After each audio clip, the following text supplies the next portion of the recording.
Hola, ¿qué tal amigos? ¿Cómo están? Muy buenas noches. Yo soy Esdras Jabot y esto es Dinero y Poder. La Confederación Patronal de la República Mexicana pidió revisar las modificaciones al programa Hoy No Circula porque dice son inoportunas y no resuelven el problema de la contaminación en la Ciudad de México. Explicó que es equivocado tomar decisiones sin la participación de la ciudadanía. Dice que el No Circula no mejora el problema de la contaminación. Nos acompaña aquí en el estudio de Dinero y Poder Oscar David Hernández Carranza, presidente de la Comisión Nacional de Seguridad Social y Salud de Coparmex. Buenas noches, gracias por estar aquí con nosotros. Ernesto Cervera Macario Esquetino, buenas noches. Buenas noches. Gracias. Bueno, pues el planteamiento de Coparmex, como de muchas de las organizaciones patronales, ha sido que, por supuesto, hay que entender que es una situación de emergencia. Por supuesto, hay índices de contaminación que tienen que ser combatidos de una u otra forma. Sin embargo, aquí la falta, digamos, de previsión, de tener medidas que pudiesen de alguna manera adecuarse a una situación de emergencia, han generado pues toda esta protesta en donde dicen es que esto es desigual, esto no se está aplicando de manera generalizada o se está generando a su vez problemas distintos o problemas mayores en algunas áreas. ¿Cómo lo ven ustedes? Mira, en primera reflexión te diría que pareciera que el gobierno local de la Ciudad de México tiene o está enfermo o padece el síndrome de Trump. ¿Y ahora? En el sentido de que es dictatorial, es una medida con poca transparencia, es decir, hay opacidad y hay mucha omisión. En el sentido de la parte dictatorial, pues es una medida arbitraria que no busca ni encuentra soluciones a un problema que se ha venido perfilando por la omisión precisamente de la autoridad desde hace mucho tiempo. Se ha invertido mucho en puentes, en segundos pisos, en túneles, desde luego para que circulen los vehículos, y poco se ha invertido en el transporte público, que debiera ser más amigable con el medio ambiente. El tema de, por ejemplo, generar mayor infraestructura para este tipo de, para combatir lo que sería la contaminación, tendríamos que llevarlo fundamentalmente no solo al tema de, por supuesto, de transporte, sino a todas aquellas áreas en donde también pues están ligadas básicamente a la producción, a traer distintos tipos de material a la Ciudad de México. O sea, ¿qué pasa con todos estos negocios que requerirían otra organización en la Ciudad de México? Industria de la construcción, que quizá tendría que trabajar de noche, por lo menos en lo que sería el traer materiales, basura, recolección de basura en esos mismos horarios. Quizá a la hora de la planeación, es cierto, con la propia infraestructura, que es una decisión, es cierto, no solo del gobierno de la ciudad, sino también de la Comisión Metropolitana, pero estaríamos aquí teniendo que, hablando de participación ciudadana, encontrarle salida en una organización muy distinta de la forma de vivir, es cierto, pero también de producir en la Ciudad de México, Oscar. Así es. Por ejemplo, hoy vemos que el transporte de alimentos le están dando la oportunidad de acercar sus productos a partir de las 10 de la noche a las 5 de la mañana. Yo quiero saber qué micro, pequeño y mediano negocio está abierto a esa hora como para recibir esas mercancías. El tema efectivamente debió haberse analizado con mayor inteligencia, cosa que no sucedió. Sobre todo cuando estás hablando que en la zona metropolitana se genera una cuarta parte del PIB nacional.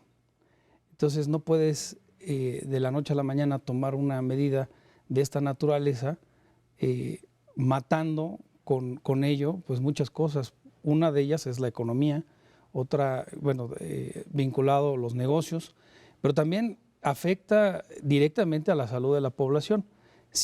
Por eso hablaba de opacidad. Si es verdad lo que nos están diciendo, ¿por qué no vemos a los policías con máscaras con filtros o con cubrebocas?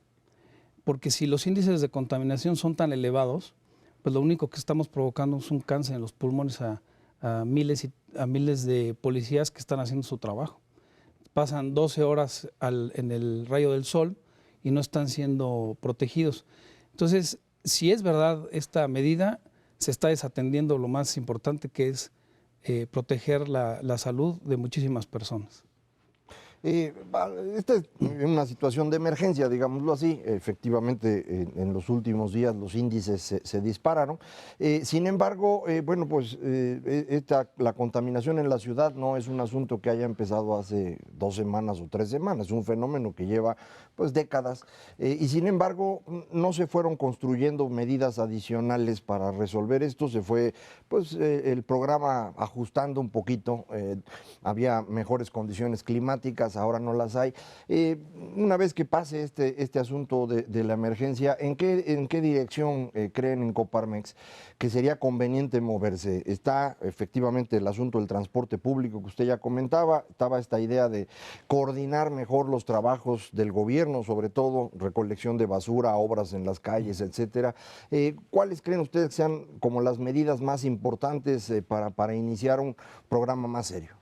Mira, hace poquito el jefe de gobierno pidió al presidente de la República 5,000 millones de pesos para comprar y equipar el transporte público. Nosotros dijimos que no, porque no se trata de pedir, se trata de hacer un proyecto y eso es lo que le ha faltado a la Ciudad de México. No vemos bien que en vías tan importantes como es Revolución o Patriotismo disminuyas un carril para poner plantas. Pues eso va en contra de la propia circulación. No se han atendido el pavimentar todas las calles de la Ciudad de México, se deben de quitar todos los topes, se debe de evitar matar árboles como lo han realizado desde épocas de Ebrard. Y finalmente lo que está pasando es que no hay un proyecto. ¿Qué tenemos que construir?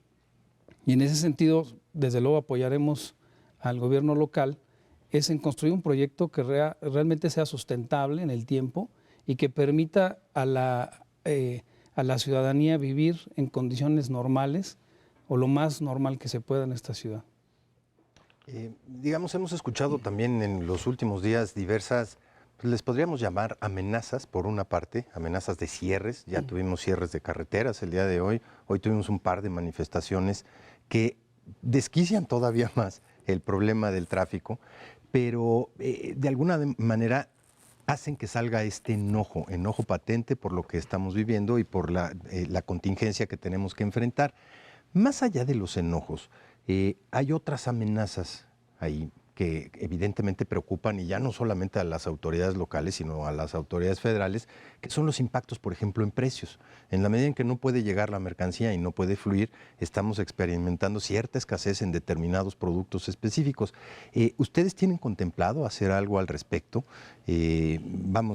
Sería inclusive terrible encontrar ahora un brote inflacionario derivado precisamente en el Distrito Federal bajo pues amenaza velada de que si no nos dejan llegar, pues entonces esto va a influir en la escasez y en los precios. Mira, en primera instancia, cuando menos Coparmex siempre ha mantenido una concordia con las decisiones de la autoridad, y aunque no la aceptamos en términos llanos, en el sentido de apoyarla, sí la aceptamos en el sentido que si efectivamente hay una contingencia ambiental, pues alguien tiene que tomar el liderato, y en este caso es la autoridad de la Ciudad de México, y por eso la apoyamos y apoyamos este proyecto. Nosotros estamos haciendo lo posible porque esa situación no termine en un problema de inflación. Desde luego, pues, hemos hecho ya un esfuerzo importante desde la época que empezó a subir el dólar, ¿no? El sector empresarial nunca subió precios, se mantuvo. Inclusive lo que tenemos en las estadísticas es que la inflación ha venido bajando, y esta no es la excepción. Yo estoy seguro que más de un empresario estará de acuerdo que solamente encontrando la mejor manera entre la oferta y la demanda es como los negocios y la economía va a crecer. Entonces, en ese sentido, consideramos que no debe haber un impacto importante. Ahora, cuando se está hablando de lo que sería todo un nuevo sistema para enfrentar este tipo de emergencias desde el punto de vista del sector empresarial, el tema específicamente de los automóviles o la propia, digamos, esta explosión en la venta de automóviles que hemos tenido en general, la industria automotriz ha crecido enormemente. ¿Cómo conciliar este hecho de tener cada vez automóviles? Es cierto, los hemos visto, automóviles cada vez más modernos, con tecnología cada vez más limpia. De hecho, automóviles híbridos pueden circular cualquier día, los eléctricos también. Esta idea de que lo habíamos hecho anteriormente, originalmente con el programa de verificación 0 y doble 0, en donde automóviles que demostraran que pues, funcionaban con combustibles limpios podrían circular. ¿Es un problema de una mayor cantidad de vehículos circulando o es un problema específico de vehículos que si tienen, digamos, o si consumen energía limpia, no tendrían problema por estar circulando en la ciudad? Mire, yo regreso a mi comentario anterior. Es un problema de un proyecto que se vincule a la salud y al ambiente. Efectivamente, hay muchos carros circulando todos los días, pero ¿por qué no empezamos por hacer que se cumpla la ley y quitamos del mercado a todos los taxis piratas, por ejemplo? Hay quienes dicen que hay 10,000. La otra vez me subí a un taxi y me decía que hay cerca de 80,000. Pues no sabemos el dato exacto, pero pues son una fuente de contaminación altísima. Gente que no paga quizás sus verificaciones, que no pagó sus placas. Pues eso es lo que se tiene que hacer, aplicar la ley. En cuestión del hoy no circula, nosotros no estamos de acuerdo en que haya distintos niveles de calificación. Si tu vehículo cumple con la norma, debe circular todos los días. Olvidémonos de colores, olvidémonos de placas. De lo contrario, si no cumples, pues no debes de circular. Que te den la opción el gobierno, y ahí es donde podemos apoyar los proyectos que de manera local está manejando o solicitando el jefe de gobierno en cuanto a los 5,000 millones de pesos que requiere, para que aquellas personas que no cuentan con un automóvil que cumpla y que esté, cuyas emisiones estén dentro de la norma, puedan adquirir un vehículo, ¿no?, que sea moderno, como tú lo acabas de decir, que cumpla con los estándares de calidad en cuanto a emisiones. Ahora, en ese sentido, lo que habría que recomponer es todo el sistema de verificentros, porque en verificentros, como está estructurado actualmente, pasa todo, ¿no? O sea, cualquier vehículo, además ahora con la norma de que la antigüedad ya no es factor, pasa lo que sea, se consigue cualquier tipo de calcomanía 0, doble 0, es un problema de dinero, de corrupción, y en ese sentido o se recompone la estructura de verificación de manera tal que alguien, no sé quién, pues pueda garantizar que lo que se está verificando es real, o simplemente pues seguimos en la simulación y en el negocio para algunas personas, ¿no? Mira, precisamente empezaba mi comentario con que ha sido omiso el gobierno. No es posible que haya 10 o 20 o los que sean verificentros y se presta la corrupción. No es dónde está la autoridad verificando que no se presta la corrupción a esos verificentros. El tema es un tema de aplicación de la ley, y lo único que pedimos como Coparmex, y es lo que a nivel nacional hemos estado solicitando, que se cumpla y se puedan garantizar la vida normal de cualquier empresario, de cualquier persona en la Ciudad de México. Entonces lo que vemos es muchas omisiones por parte del gobierno local. Y de los gobiernos, de las entidades que están a los lados, en la misma zona metropolitana, porque si el Distrito Federal hace algo, pero no lo hace el Estado de México, pues nos llenamos de placas del Estado de México o de Morelos, ¿no? Creo que sí es un esfuerzo conjunto, ¿no? De acuerdo, pero también hay, aquí el tema es que donde se está concentrando el hoy no circula y la contaminación es la Ciudad de México. Aunque hay una cantidad enorme de vehículos que provienen del Estado de México y que generan también una enorme contaminación. De acuerdo. ¿Y por qué la autoridad, siendo la autoridad, no ha podido que crear un proyecto suficientemente robusto y fuerte para que los distintos gobiernos lo admitan y lo pongan en práctica. En todo caso, se trata de una responsabilidad colectiva que, por supuesto, no han asumido y también es cierto, nadie pensó en una situación de emergencia como la que está sucediendo y pues no hay medidas ni capacidad de respuesta al respecto. Sí, aquí el tema es que le están endosando la solución del problema a los particulares. Eso es lo que está equivocado. ¿Por qué? Porque no vemos que se verifiquen o que sea la misma exigencia con los vehículos de las delegaciones, con los vehículos del gobierno estatal, si quieres, del Estado de México, federal, etcétera. No vemos la misma exigencia con todos ellos. Se necesita hacer muchos cambios, se necesita que todo esto en lo cual ha fallado el gobierno local, pues se provoque un proyecto donde se cambie esa metodología, ¿no? ese transitar para que pues, toda la ciudadanía pueda vivir suficientemente bien en esta ciudad. Bueno, pues ahí está Óscar Hernández, presidente nacional de la Comisión de Seguridad Social de la Coparmex. Muchísimas gracias por estar aquí con nosotros. Al contrario, muchas gracias. Gracias, vámonos a una pausa. Esto es Dinero y Poder.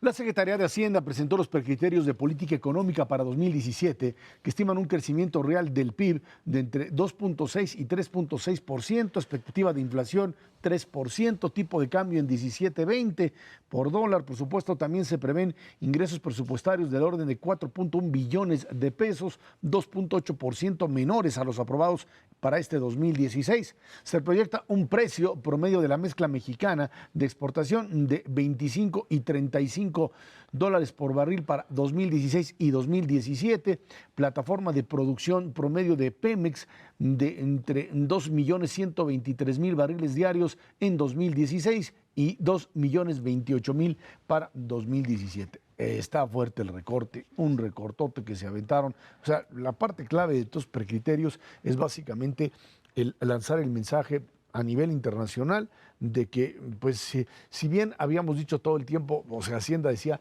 estamos recortando el gasto y veían los datos y los datos seguían subiendo y nadie entendía, no, y te decían, sí, estamos recortando y no recortabas. Y de repente empezó a venir un recorte real y la propuesta para el próximo año es un mayor recorte.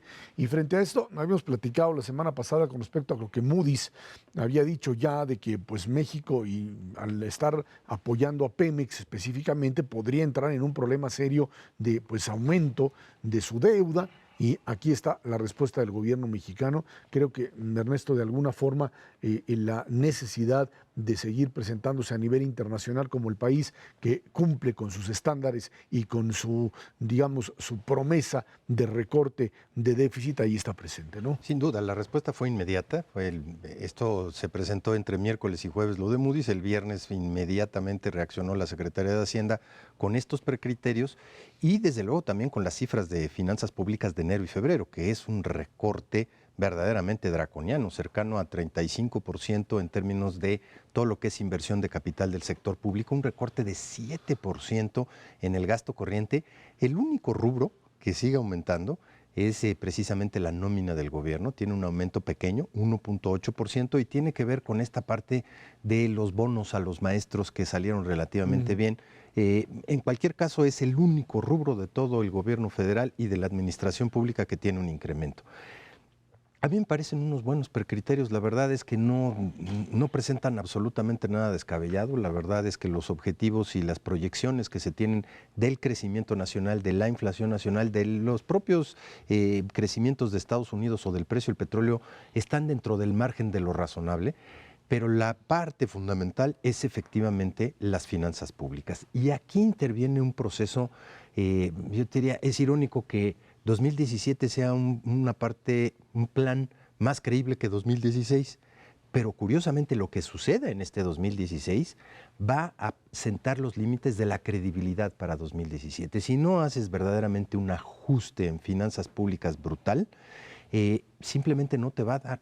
Ahora, ¿cuál es el buen mensaje? Es reconocer que sí vamos a tener menores ingresos petroleros que tampoco va a ser una panacea en términos de crecimiento de ingresos tributarios, y decir y mandar el mensaje de que el ajuste tiene que venir por el lado del gasto. Es la primera vez que en décadas que vamos a tener un gasto cercano a 22% del Producto Interno Bruto. Habíamos vivido con gastos entre 26, 27 hasta 28% del PIB. Hoy nos tenemos que acostumbrar a tener un gobierno que pueda gastar eso, que puede gastar 2% del PIB. Y un mensaje fundamental es, en el 2017, dependiendo de lo que pase en 2016 en materia de gasto, sí se puede tener un superávit de operación, un superávit primario del gobierno, después de 9 años consecutivos de tener un balance negativo en ese punto. Macario, el tema aquí también estaría ligado, por un lado, al reconocimiento en la baja en la producción de petróleo, que creo que es un punto muy importante, y el tema de inflación, en donde el día de hoy aparecen otra vez datos de inflación con caída de precios fundamentalmente de agropecuarios, pero otra vez por debajo del 3%. Sí, de hecho, a mí me parece que el único riesgo relevante que tiene la economía mexicana son las finanzas públicas. Todo lo demás está bastante en orden, digamos. Evidentemente quisiéramos crecer más, pero tenemos un crecimiento positivo, 2,5%, a lo mejor un poquito más. En el arranque de este año estuvimos casi en 3%. Entonces, ese es un crecimiento pues, aceptable. La inflación está muy tranquila, 2,6% se anunció el día de hoy y la inflación subyacente está en 2,8%, o sea que está perfectamente dentro del rango que ha fijado el Banco de México. No hay ningún problema importante en la economía mexicana, salvo las finanzas públicas. ¿Por qué? Porque desde 2008 el gobierno mexicano ha tenido que endeudarse año tras año para poder cerrar las cuentas entre este gasto grande al que se refería Ernesto hace un momento y una recaudación baja, tradicionalmente baja en México, y además un petróleo que cada vez estaba dando menos dinero. Ahora da muchísimo menos, pero realmente teníamos ya caídas de producción desde 2008, lo platicamos aquí cuando iniciaba este programa hace tanto tiempo, y las cosas continúan en esa misma dirección. La producción de petróleo de 2,2 millones de barriles el año pasado, este año será 2,1 y el año que viene será 2. Sí, vamos a perder 200,000 barriles en estos 2 años. Se espera que el año que entra se pueda vender la mezcla mexicana un poquito arriba de la actual. Hoy lo están estimando en $25, que ya es una estimación ruda. El año próximo están esperando que sea $35 por barril, muy razonable, y creo que los amigos del auditorio tienen que también ir pensando que esos son los precios del petróleo que vamos a tener por un buen rato, es decir, por una década al menos. Entonces, por ahí no va a venir la solución, y como no puede venir de ahí la solución, pues nada más tenemos una opción: subimos impuestos o bajamos gasto. Como se comprometió el gobierno que no iba a subir impuestos, entonces la única cosa que queda es bajar gasto. Cuando se baje este gasto el próximo año, todo el mundo va a entender que necesitamos pagar más impuestos, porque esta reducción sí es una reducción ya grande, lo estaba diciendo ahorita Ernesto. Desde ahorita, cuando todavía no se ha hecho esto, ya se resiente la contracción en el gasto. Imagínate el próximo año. El tema también está más allá del gasto corriente que se ha finalmente conseguido disminuir de alguna forma frente a lo que teníamos anteriormente, el tema de gasto de inversión, que es ahí donde pega y pega fuerte y donde uno pensaría si hay posibilidad real de que finalmente la inversión privada pudiese cubrir una buena parte del faltante generado por la falta de inversión. Bueno, al menos desde el punto de vista legal ya tuviste las reformas estructurales necesarias y suficientes para que el sector privado le entre. Hay que ver si las condiciones de mercado realmente van a jalar una inversión privada de esa naturaleza. Te puedo decir, el 70-80% de la inversión pública lo hacía Pemex y la CFE. Había un 10, 15, 20% que año con año se viene ejecutando en obras pues, de ingeniería importantes, infraestructura, carretera, puertos, etcétera. Pero la mayor parte siempre ha sido Pemex y CFE, eso no hay ninguna duda. Hoy sí están dadas las condiciones para que esa parte de la inversión la haga el sector privado. Yo creo que la parte petrolera se va a tardar un buen rato en resarcirse por parte del sector privado, pero la parte de la CFE, el sector privado está listo para invertir y lo ha venido haciendo ya desde hace un muy buen rato. Son condiciones completamente diferentes.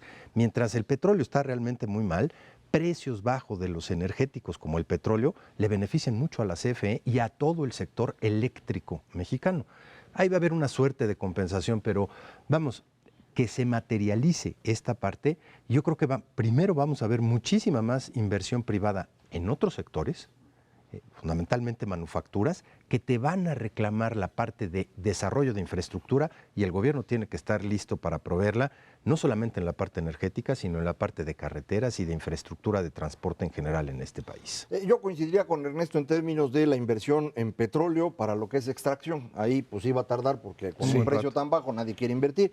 Pero en distribución de petrolíferos, por ejemplo, creo que sí puede haber inversión privada. ¿Por qué? Pues porque ya podemos importar gasolinas. ¿Esto qué significa? Que las gasolineras, que son organizaciones importantes, algunas personas o empresas tienen decenas o incluso cientos de gasolineras, ya tienen la autorización para comprar directamente en Estados Unidos. Y ahora su problema es cómo mueven la gasolina. Y Pemex no lo va a hacer porque no está teniendo la capacidad. Entonces, varios de ellos, hasta donde yo he escuchado, están organizando para empezar a tener ya un procedimiento propio para traer la gasolina, instalarla en sus gasolineras y poderla vender. Esto pues va a ser una inversión privada que va a sustituir en parte a lo que Pemex no va a hacer. Pero independientemente de eso, efectivamente la inversión es la que resiente el golpe, porque bajar el gasto corriente es dificilísimo. Todo el mundo siempre dice hay que bajarlo. O sí, nada más que hacerlo es muy complicado. Las inercias son terribles. Tienes pensiones que no puedes dejar de pagar, tienes 2 millones de trabajadores entre educación y salud que pues no los puedes correr, ni quitar, ni nada. El gasto en seguridad, que yo he insistido que es bajo, pero bueno, de cualquier manera es un gasto. Es bajo, pero no lo ejercen, no te preocupes. Tenemos un montón de dinero que va a los gobernadores, que ahí sí podríamos vigilar que se lo gasten bien. O quitárselos. Ya sería, pues ojalá se pudiera, pero ahí hay el problema de que si no les das el dinero a los gobernadores les dicen a sus diputados que no aprueben el presupuesto. Entonces, por eso desde 98 hasta el día de hoy, todos los años ha ido aumentando el porcentaje de dinero que se va a los gobiernos estatales y ahí es donde perdemos mucho. Entonces, además de estarle reclamando al gobierno federal y al señor Videgaray y demás, hay que empezar a reclamarle a los gobernadores porque ahí se nos está fugando la lana.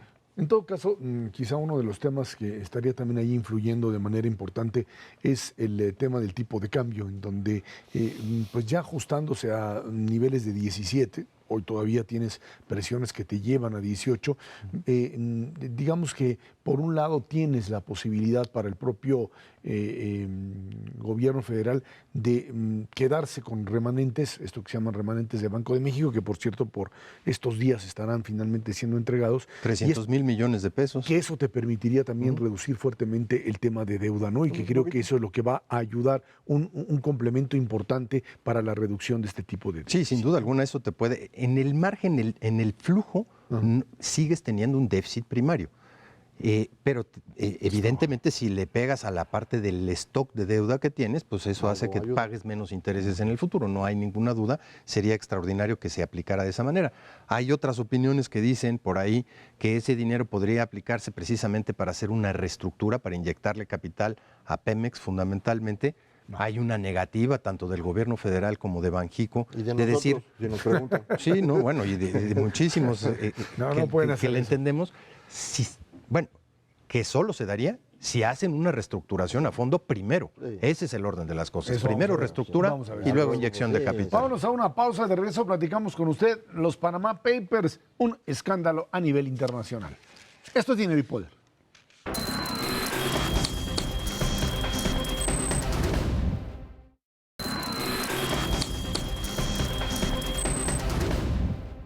El Servicio de Administración Tributaria, el SAT, informó que investiga a 33 personas por el caso Panama Papers, que en su mayoría tienen que ver con actividades empresariales. Digo que 18 de ellos ya tienen auditorías abiertas por casos anteriores y 2 en otros países.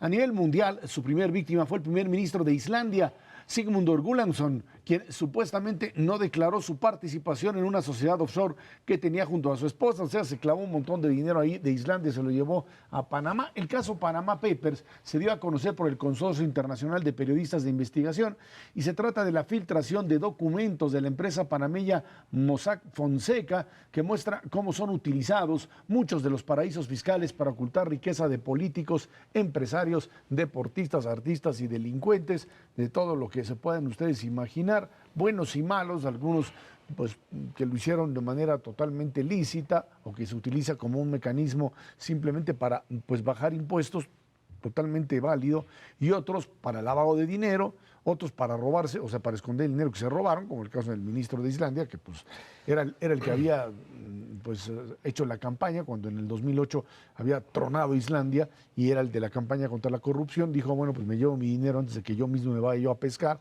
y bueno, pues ya lo pescaron. Ahí está eso, el caso Putin, y el caso que es bastante grave, junto con el de lo que es la alta jerarquía china. Es importante, Xi Jinping, fundamentalmente por el caso pues, de el lavado de dinero y de una enorme cantidad de inversiones que tendrían pues para lo que llamaban las inversiones para un eventual canal en Nicaragua, dinero que de alguna forma intereses rusos, intereses chinos en América Latina estarían o habrían hecho en esos paraísos fiscales unas transacciones importantes. Y en medio de eso, por supuesto, pues los escándalos de dictadores africanos y también de empresarios de distinto tipo, incluidos algunos mexicanos, ¿no? Sí, yo creo que lo primero que hay que poner más o menos claro es que este es un robo de información de una persona que se lo da a una organización que tiene la capacidad de filtrar esto a la prensa y de darle difusión. Es un fenómeno que ha ocurrido en muchas ocasiones. Aquí en México lo hacemos con toda frecuencia, con esto de las grabaciones telefónicas. A cada ratito sale, sobre todo en las campañas, probablemente en los próximos meses escuchemos cosas de estas. Son ilegales, tanto las grabaciones como la difusión, y en este caso de los Panama Papers también es ilegal la manera como se obtienen los datos.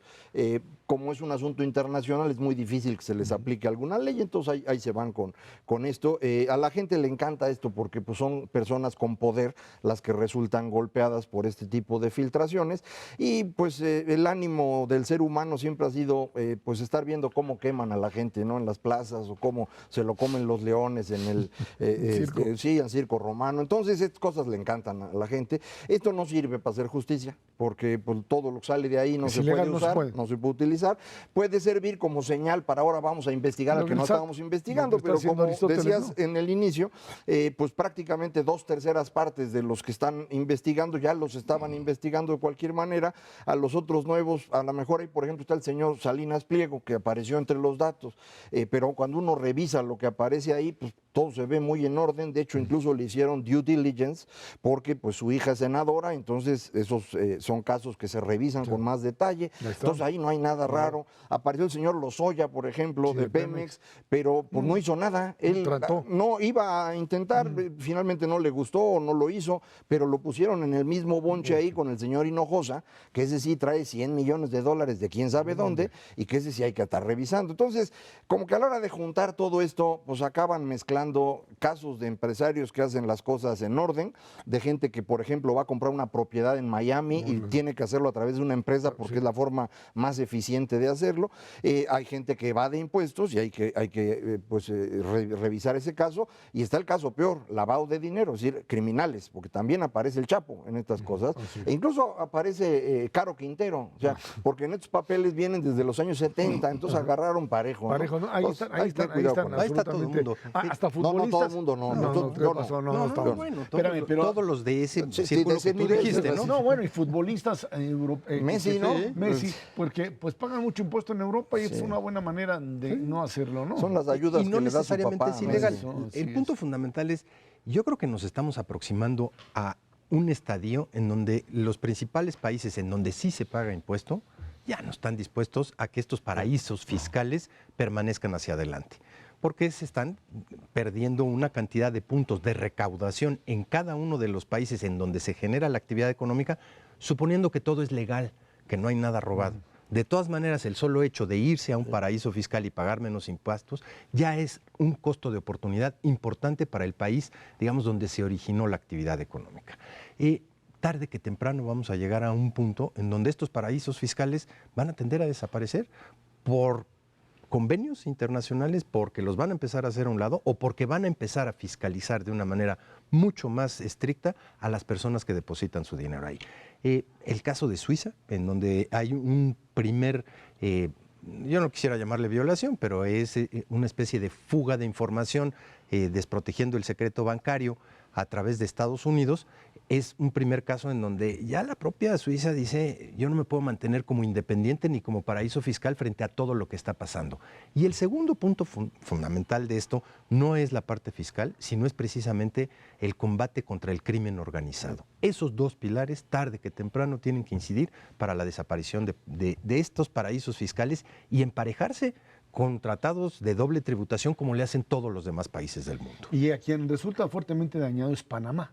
El gobierno panameño tuvo que salir a decir, oigan, no, yo sí, aquí se pagan impuestos, nosotros estamos colaborando, y le cayó encima a todo el mundo. Incluso José Ángel Gurría, secretario general de la OCDE, dijo, este es un llamado específicamente a Panamá. Hay que recordar que últimamente pues, se ha puesto ya en vigor esto que se conoce como FATCA, o que sería este acuerdo fiscal a nivel internacional, en donde lo que se está diciendo es, no puede existir esto que Macario dice, cada quien puede manejar su propia estructura fiscal, es un problema de soberanía, es cierto, pero lo que no puede existir es modelos fiscales donde aquí no se te cobre absolutamente nada y en donde tú sí cobres, porque entonces esto termina convirtiéndose en un mecanismo de fuga de capitales totalmente pues irregular o no recíproco, digamos, por llamarlo de alguna forma. Y esto de entrar en un sistema de información fiscal, donde yo puedo saber si pagaste el impuesto aquí o no lo pagaste allá, creo que esto es lo que finalmente lo que le está diciendo a Panamá es, no se vale que tú estés manejándote en esos niveles de, digamos, por un lado secrecía y bajos impuestos, y esto es lo que se está demostrando a través de estos papeles. Sí, son creo que dos cosas distintas. Una es donde pagas menos impuestos, eso es perfectamente válido, cada quien puede poner su tasa de impuestos. Nueva Zelanda o Irlanda cobran menos, pero haces un tratado de doble tributación y entonces se verifica que no te estén haciendo trampa. Hay otros casos de países en donde no solo se paga poco, sino que se puede pagar cero, pero además te esconden el dinero. Esa es la parte que es grave, por eso el tema del lavado de dinero especialmente. Entonces, en donde Panamá va a tener que actuar rapidísimo es en volverse transparente, y de ahí en adelante podrán seguir teniendo ciertas operaciones financieras un poquito más flexibles que en otras partes, con menores tasas. Panamá ha aprovechado mucho la circunstancia difícil de Colombia y más recientemente la de Venezuela para tener un crecimiento económico muy significativo. Tienen un distrito financiero de primer mundo. Entonces creo que esto finalmente no necesitan seguir con este tipo de cosas, pueden hacerlo de manera bastante más civilizada y no dudo que lo hagan, y se nos van a quedar pues, prácticamente 5 o 6 lugares en el mundo en donde hay esto. Todas ellas son islitas, las Islas Vírgenes Británicas, una que se llama Tenui, que no sé ni dónde está, entonces, pero son islitas, ¿no? En donde ahí corres además el riesgo de que se te desaparezca la isla y el dinero, con todo tu dinero. El cambio climático. Exactamente, y desaparezca la... Había aeropuerto, ya no hay nada. Ya no hay nada y se acabó tu dinero, eso es otro de los problemas. Y yo sí insistiría en dos casos que creo que son importantes en términos de política internacional, que sería China y Rusia. O sea, el impacto es gobiernos, estamos hablando aquí de gobiernos, de Xi Jinping en China y de Putin en Rusia, utilizando este tipo de lavaderos internacionales como una forma de seguir teniendo influencia, de seguir buscando no solamente el enriquecimiento de algunos de sus funcionarios, sino la capacidad de actuar en distintos continentes. Y creo que esta es parte todavía de del signo que tiene modelos dictatoriales que requieren todavía esconder el dinero y las intenciones en alguno de estos paraísos fiscales. Déjame añadir a Siria, porque una de las personas que apareció fue el que maneja el dinero de Bashar el-Assad, que está utilizando ese dinero para financiar a sus grupos de paramilitares. Para la compra de armas, para todo. Entonces, esa es otra dinámica que sí es bastante más complicada. Putin no solamente lo ha de usar para eso, sino también para llevarse lana para él. Sí, no, eso me queda claro. Es un gobierno profundamente corrupto. Digo, aquí nos quejamos del nuestro, pero hay otros niveles, ¿no? Y en el caso de China es muy interesante porque China tiene muchos problemas ya en este momento, y Xi Jinping parece ya encaminado a convertirse en emperador. Ha estado deshaciéndose de todos sus contrincantes, acusándolos a todos de corrupción, por cierto. Algunos han sido ejecutados, otros nada más se van a la cárcel, pero ya se está quedando con todo el poder y probablemente ya no se vaya. Creo que eso va a ser parte de esta dinámica de China que está en una etapa distinta a la que todo el mundo ha visto en los últimos 15 años. Pero el ánimo imperialista de incidir en lo que está sucediendo en países, por ejemplo, pues muy endebles en estos momentos, como puede ser el caso de Venezuela, y que tiene una posición no solamente en la parte petrolera, sino geopolítica fundamental en toda el área del Caribe, pues es muy evidente para dónde va ese dinero. Sí. Ahora, no son poquitos tampoco los estadounidenses que están en los Panama Papers y que también tienen pues, cierto apego en muchos sentidos, ¿no? Pero yo creo que la filtración está más dada en función de otro tipo de intereses políticos. Yo creo que estaría más en un intento de pegarle más a Rusia y a China que estar buscando... Es la venganza de Snowden. Es la venganza de Snowden y por ahí soltar este tipo de información. En medio además de una luz de documentos, estamos hablando de cuántos... Eran 14 terabytes o una cosa así. No, es una brutalidad que para poder procesarlo se requiere muchas cosas. Y bueno, vámonos a una pausa y de regreso platicamos con usted. Pues ya iniciaron las campañas aquí en nuestro país para 12 gubernaturas y por lo pronto ya incluso empiezan a descabezar algunos candidatos que presentaron pues papeles que no son aceptables para el Instituto Nacional Electoral. Esto es Dinero y Poder.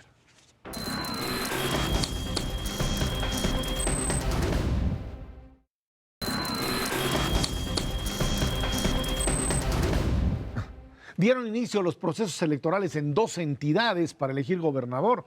Estas son, pues, un primer paso para lo que sucederá en las elecciones del 2018. Por lo pronto, a Morena ya le han bajado 2 candidatos, David Monreal en Zacatecas, Guillermo Favela en Durango. Ambos, pues, por no entregar en tiempo y forma sus informes de precampaña. En Zacatecas también le fue retirado el registro a Salvador Llamas de Movimiento Ciudadano. Ahí está el INE diciendo, no me vengan a ver la cara de ya saben de qué. O sea, le entregan papeles cuando quieren, como quieren, y pues en el caso hay que recordar que en el PRD algo similar les había sucedido anteriormente. Muchas de las multas al Partido de la Revolución Democrática eran no porque intentaran hacer algo irregular, simplemente eran porque pues, no tengo tiempo para entregarte los papeles a tiempo, no tengo tiempo para estar haciendo las cosas como tú las pides, y eso les había causado un montón de multas en su momento. Lo que pasa es que desde el momento en que se establece que la falta, o ahora sí el castigo por cometer esta falta es la pérdida de registro, ahí es donde pues sí sacan las uñas, porque una cosa es, ahora sí que en política lo más barato es lo que se puede pagar con dinero, y aquí, pues en el caso de Zacatecas, que le quiten a su candidato, a David Monreal, creo que es además la única gobernatura que tenía Morena como una posibilidad real para ganar, y creo que esto es un elemento fundamental para entender que el Instituto Nacional Electoral, ayer entrevistaba ahí pues a Ciro Murayama y decía, pues aquí estamos para aplicar la ley y no para andar complaciendo candidatos. Y yo creo que tienen toda la razón, que bueno que lo hagan. Vamos a esperar ahora que el Tribunal Electoral del Poder Judicial de la Federación respalde al INE o decida revertir la medida con algún argumento, ya lo veremos eso cuando ocurra.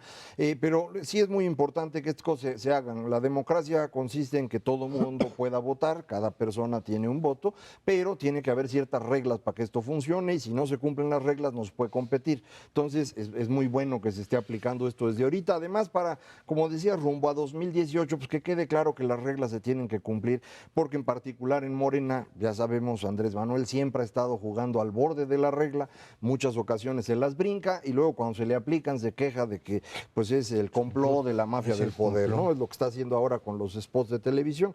Efectivamente, si David Monreal no puede ser candidato en Zacatecas, Morena no tiene ninguna posibilidad de ganar en ninguna parte. Ni en el 2016 ni en el 18. No sé en el 18, pero en el 16 no tendría ninguna otra persona en condiciones de competir. Realmente la competencia está centrada en el PRI y el PAN en la mayor parte de los lugares.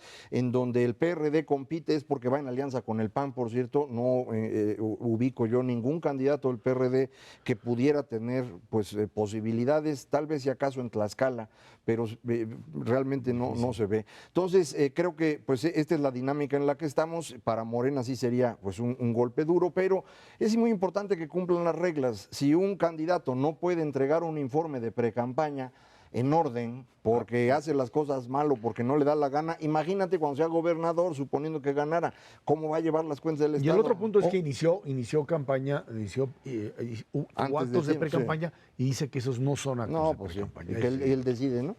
El otro punto es, a lo mejor no es ni desidia ni falta de voluntad, es simplemente no hay la estructura partidaria para decirle, oye, tienes que preparar tu informe de Sí, pre-campaña. imagínate cómo va a ganar una gubernatura Por si no eso. tiene un partido que le pueda decir Es eso. que es el mensaje de fondo es ese, quienes están compitiendo efectivamente por las gubernaturas, pues los partidos que tienen la estructura y los candidatos para cumplir con la ley, ojalá todos lo hicieran de esa manera, pero además tener posibilidades reales de ganar entre la población. Yo creo que al margen de estos dos, que es Zacatecas y que es Durango, que son estados realmente importantes para este tipo de partidos, las dos fundamentales, Veracruz y Puebla, pues ahí es en donde se va a decidir una muy buena parte de lo que va a ser el ejercicio de 2018, en el entendido de que estos dos estados siguen siendo pues, dos gubernaturas de corto plazo, pero donde hay un verdadero malestar y enojo de la población frente a los gobernadores actuales. Yo creo que fundamentalmente en el caso de Veracruz, ¿no? De Veracruz, es lo Puebla que es. sí. Enojo es el caso de Veracruz. Veracruz, Hay donde- enojo en Chihuahua con el otro Duarte, pero de otro nivel. De otro el nivel. otro Duarte nada más hace un banco y se presta el solo. Sí. En cambio, el Duarte de Veracruz es una pachanga Es una espantosa. pachanga. Pero, y en el caso de Chihuahua, yo te diría, es otra vez otro conflicto dentro del Partido de la Revolución Democrática, en este desastre interno que tienen, que es esta idea o esto que le sucede cuando pues tienes un candidato como Javier Corral, que supondrías que podría ser el candidato del PRD, pero que pues algo pasa internamente y en donde hoy todavía te sigues debatiendo si él puede ser el candidato o te vas con el candidato local, que pues no es precisamente alguien de muy bien visto, y sí estás generando dentro de la izquierda y dentro del PRD una situación muy difícil de manejar. Lo mismo que le sucede en Oaxaca, por ejemplo, en donde otra vez estás generando hiciste una alianza con el Partido Acción Nacional, con un candidato, digamos, apoyado por el gobernador, y en donde tienes al lado a una parte, al Partido del Trabajo, que juega con todos, absolutamente, con el PRI, con el PAN, con el PRD, con quien sea, y que tiene un candidato que probablemente le quite los votos necesarios y le abra la puerta al PRI de Alejandro Murat para regresar. Escenarios muy complicados de partidos políticos que cada uno, fundamentalmente en la oposición, llamémosle así, en los grupos PAN, PRD, PT, que tienen básicamente alianzas muy diferentes en cada lado y en donde quizá el único lugar en donde alcanzaron a buscar una candidatura de un expriista que les puede funcionar, creo, porque no tienen, es Quintana Roo con Carlos Joaquín, ¿no? Y Rosas Aispuro de Y Rosas Durango, que Aispuro de Durango. es exprista de más tiempo, De más tiempo. pero ya había sido su candidato en la elección anterior allá en Durango y ahora vuelve a hacerlo. Ahí hay posibilidades. La otra alianza en Quintana Roo también puede ser importante. Está la de Yunes, evidentemente, en Veracruz, que eso va a depender mucho de qué haga el gobierno federal con Duarte, porque pues si no se les va a complicar muchísimo. a todo. Entonces, sí hay estas dinámicas internas de los partidos, están complicando. A quien más le complica es al PRD, indudablemente. Casi no hay encuestas todavía de lo que está ocurriendo en los estados. Es demasiado pronto. Sí, las pocas que yo he visto, el PRD está pegadito a Morena, los dos en 4 o 5 puntos en los lugares donde van. Entonces, sí es una situación compleja, porque el PRD estaría perdiendo buena parte de lo que traía. Hay algunas otras grupos políticos que están compitiendo, por ejemplo, Movimiento Ciudadano, que fue el que más ganó durante 2015, que ahora compite no tanto por gubernaturas como por alcaldías, que es en donde han concentrado su esfuerzo, porque es un partido relativamente pequeño en estructura y no le da todavía para ganar Ahora, gubernaturas. lo que fue la euforia de los candidatos independientes en el 2015 se ha apagado brutalmente. Evidentemente habrá algunos que se quieran lanzar. Creo pero que fundamentalmente es el caso de Chihuahua y con Aguascalientes Barraza. son los dos, sí. Sí, Exacto, y pero Aguascalientes yo con dudo mucho Gabriela que vayan a Gabriela tener Guillén. este impacto fundamental que hubo en el caso de Nuevo León o en el caso de Guadalajara,